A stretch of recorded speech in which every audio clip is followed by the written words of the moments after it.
Hey, Robert Earl, you of Earl.com with the Chamber Secrets course, and it's week 4.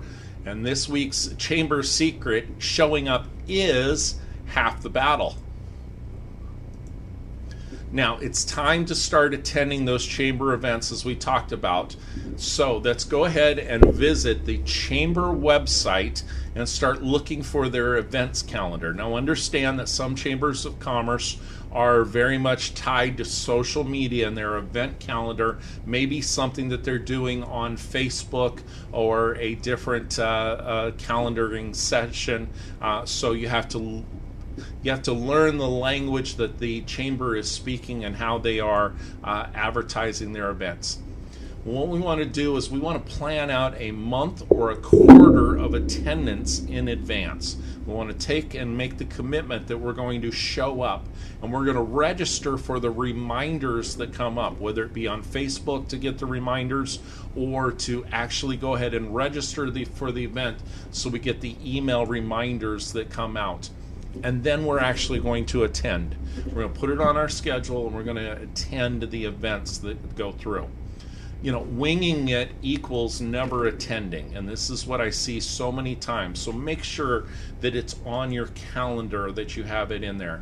Set it as a bit of a priority so that you're not trying to, I'll get done with this one sales call and then I'll rush over there. If you're in a retail situation, make sure that you've got the store covered during that period of time so that you can break away and actually work on your business versus in your business. That's a key to success, especially if you've made the investment for the chamber membership.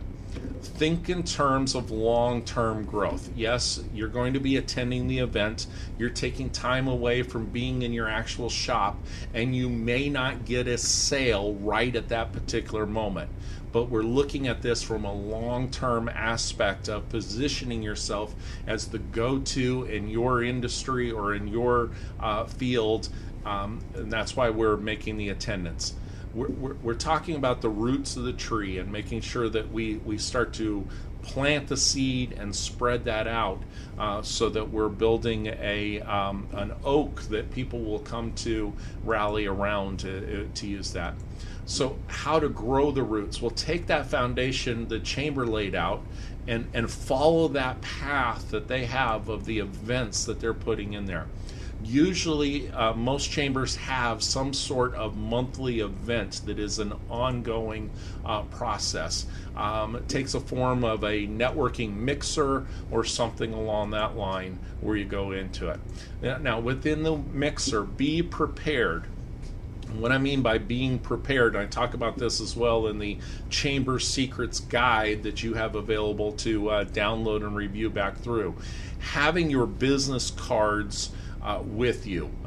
If you show up and you actually took the time to attend and then you don't have a business card to be able to share with someone, it kind of defeats the purpose. So being able to do that. Also being prepared with your intro question. For that intro question with your elevator intro. What do you do? What does your business do? Remember, you're not just in sales. How do you solve problems? How do you add value to others so that it becomes memorable? Now, I brought up a networking mixer real quick word about alcohol that's usually served because these mixers are held at a bar or a restaurant. You really don't have to drink to fit in to be able to go there. Have a game plan. Again, in the Chamber Secrets guide, I go through a couple steps of there that if you are not feeling like drinking, having a go-to non-alcoholic drink that you can work out with the bartender or with the wait staff to be able to go into there. Then you look like you're fitting in, but not actually partaking from that standpoint.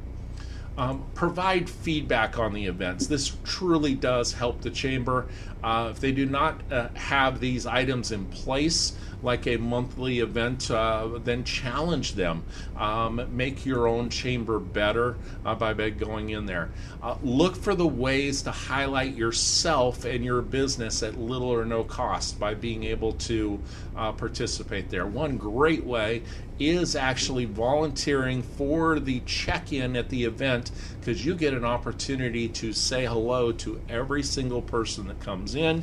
You check off the list, and you know their names, etc. And if you're doing that right, you could even have your own special drawing by having them put a card in the fishbowl right there next to you, where you're able to raffle off something, and now you've collected the cards of everybody that came to that particular event.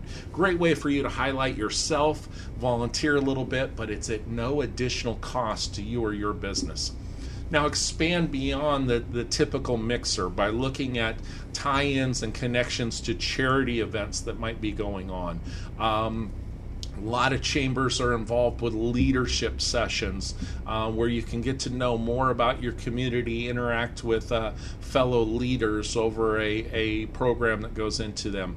Special programs that are put on by the SBA or SCORE representatives to help you with your small business, and the different classes that are going on a regular basis. So again, it might not always be with the chamber mixer, but your opportunity to put these events on your calendar and then actually attend. And don't forget to have some fun.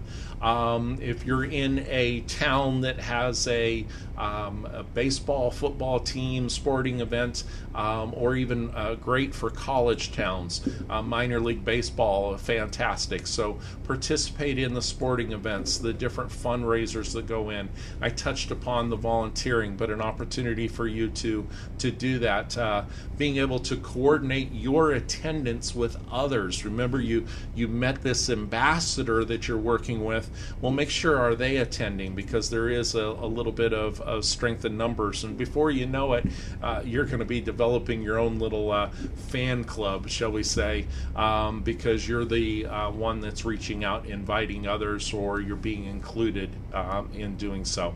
So again, that's part of it. Showing up is half the battle.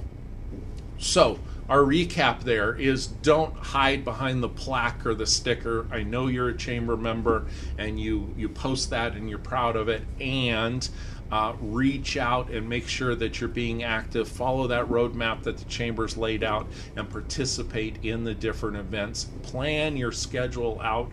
Winging it is never an option when it comes to that standpoint. Put your layers together by attending events and seeing individuals more than once, so that you're growing your roots within the community. I talked about the mixer and how to be prepared for that, and how to prepare yourself to participate. Make sure that you provide feedback to what's going on, and then expand beyond just that mixer to the classes, to the other events that are going on, and have some fun. Make sure that you're inviting others that come into this. So if you need some assistance with all of this, youofearl.com. You can schedule a one-on-one coaching consultation. I work with individuals on scheduling and working through wherever your chamber's located in the country, to lay out that calendar for you, talk about some of the attendance strategies that go into that, and then have a level of planning and accountability that's involved to make sure that you do show up, and that you're using the right potion, and that you're making sure that you shine in the right way. So in week 5, we're going to be talking about, though, that being seen and showing up is not enough. So until next week, make it a great day.